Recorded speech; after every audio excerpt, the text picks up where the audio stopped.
everyone!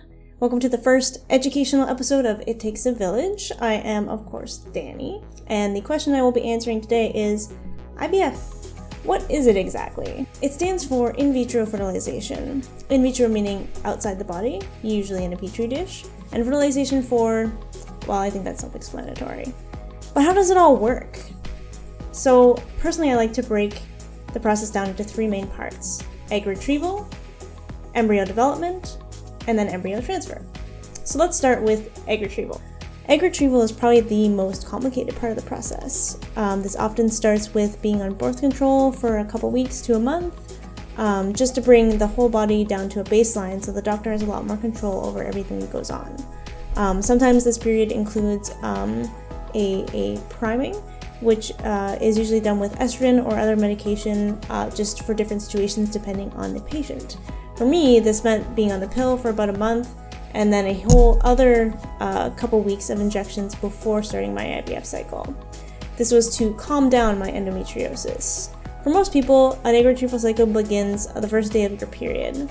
Typically, you'll call your clinic, you'll come in for testing, get your meds, get confirmation from the doctor that everything's okay, and then you are well on your way. So we call this part of the egg retrieval process the stimulation cycle or the stim cycle. So the stim cycle can include a number of medications, but to put it simply, you're typically going to be on 1 to 3 different things that will help really grow a lot of follicles in the ovaries. To understand how this works, we're just going to break it down about how it works the old-fashioned way. So in a normal cycle, typically your body develops follicles, but only recruits one follicle to develop into a mature egg.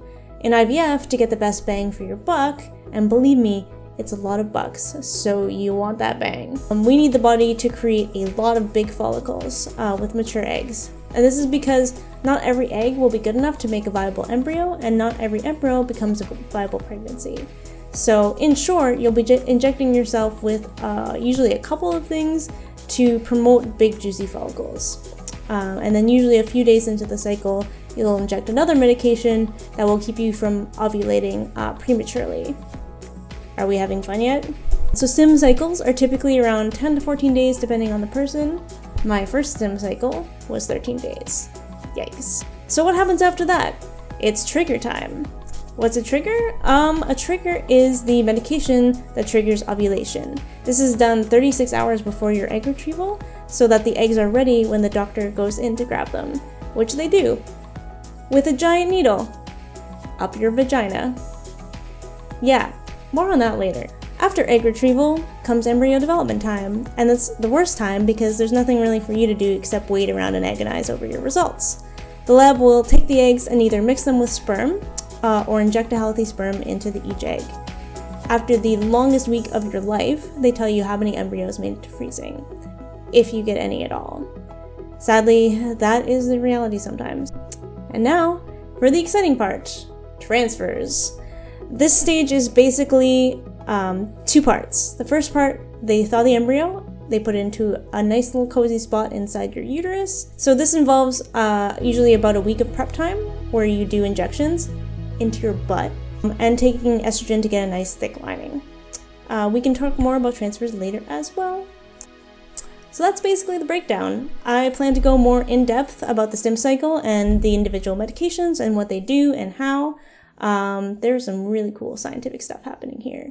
If I'm feeling really brave, I plan on doing some of my injections for a video so that you can see exactly what we have to do to make this whole thing happen. So that's really exciting. If you have any questions, comments, feedback, whatever, please feel free to leave a comment either on YouTube, on the video, or on my GoFundMe page. And I will try and include a question and answer period at the end of future videos. That's all for today. I hope you are all staying safe, keeping your distance, and wearing your masks. People like me appreciate the heck out of you. Much love. See you later.